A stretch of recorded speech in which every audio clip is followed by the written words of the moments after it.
me the ounce of gold. Only central banks. Only central banks.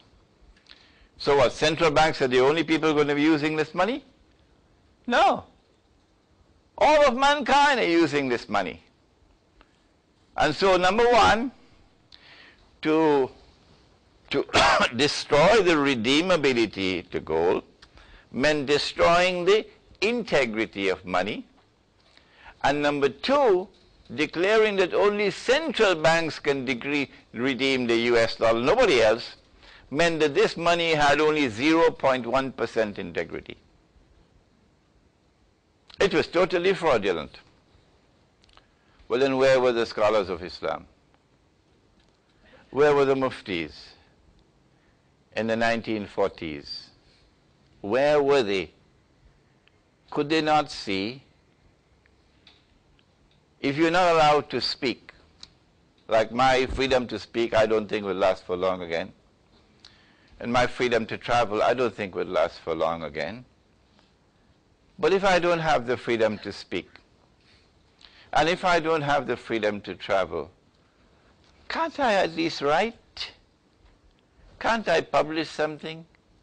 So today, in the year 2007, I could pick up this paper written by a scholar of Islam in 1945, in which he analyzes the Bretton Woods Accord and declares that this is an international monetary system that is utterly fraudulent. Where do we have that document today? From Bretton Woods, therefore, emerged this international monetary system. The US dollar is pegged to gold. It is redeemable at $35 an ounce. But all the rest of the paper money in the world are now pegged to the US dollar. So when we ask, what is the value of the Malaysian ringgit? You have to answer and say, 340. 340 means what? 340 means 340 in exchanging to the US dollar. If you give the value of the Malaysian ringgit in terms of gold, they will ask you, where did you come from, Mars or Venus? Huh? So now all the paper money in the world are linked to the US dollar. And the US dollar is the only currency in the world redeemable in gold. The United States is a ruling state in the world, and it has as its mission to protect the state of Israel until Israel grows with massive economic help, massive financial help, massive transfer of military technology, until Israel becomes a superpower, until Israel can attack any state in Europe today, while the United States has the control over money. This is the ummah of Muhammad alayhi salatu wasalam we're talking about. And then they established the International Monetary Fund. And when you study the articles of agreement of the International Monetary Fund, you see something strange. You see something strange. Prohibiting money to be linked with gold. You can link your money to rambutan, no problem. You can link your money to durian, no problem. You can link your money to anything that they sell in Pasar Malam, no problem. But you cannot link your money to gold. No, gold cannot be used as legal tender. Go ask your government of Malaysia today. Go and ask them, why is gold not allowed as legal tender? They cannot answer that question. None of them. No, they can't. Why? Because the IMF cannot answer that question. The Federal Reserve Bank of the United States cannot answer that question. Why have you prohibited the link between money and gold. Here is a letter written by Congressman Ron Paul, who is a candidate for the present presidential elections in the United States, regarding Article 4, Section 2B of the International Monetary Fund's Articles of Agreement.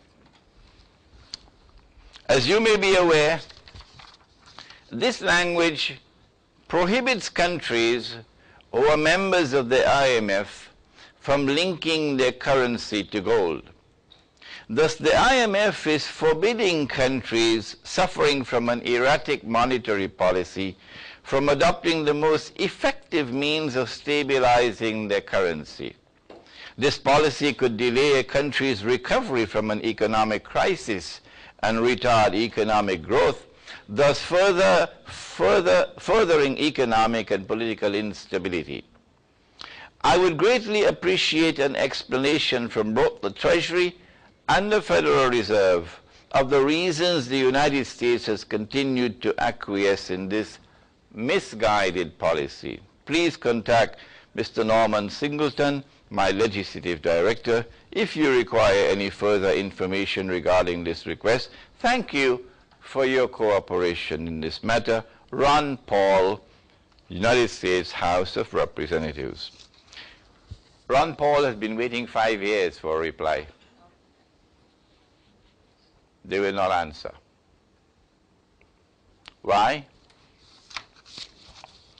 Because the Bretton Woods Agreement and the International Monetary Fund, which emerged out of it, was designed to impose a financial dictatorship upon mankind. It is more than simply ripping off people, more than simply making Indonesia a poor country.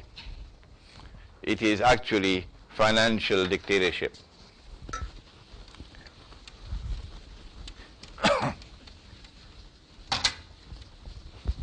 When you have paper money with no intrinsic value, then you can modify and manipulate the value of the paper. Something called, I don't know if you've heard the term devaluation. Familiar with that?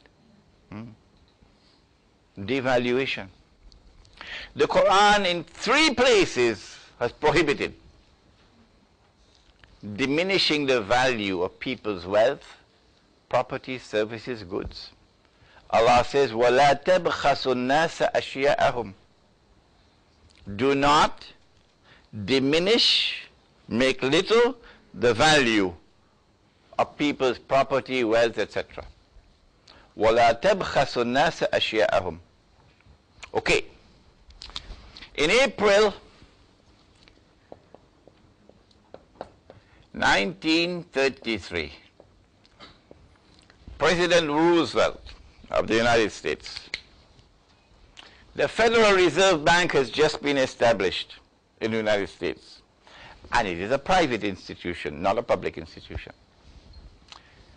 And in April of 1933, the US government enacts legislation prohibiting Americans, residents, from keeping gold, gold money, gold coins, gold bullion. You can keep your jewelry. So gold is demonetized. Gold is no longer allowed as legal tender. If you're caught with gold after a certain date, then we're going to put you in jail for 6 months and fine you $10,000. So the American people rushed to exchange their gold for US dollars at 20 US dollars for 1 ounce of gold. Those who had some idea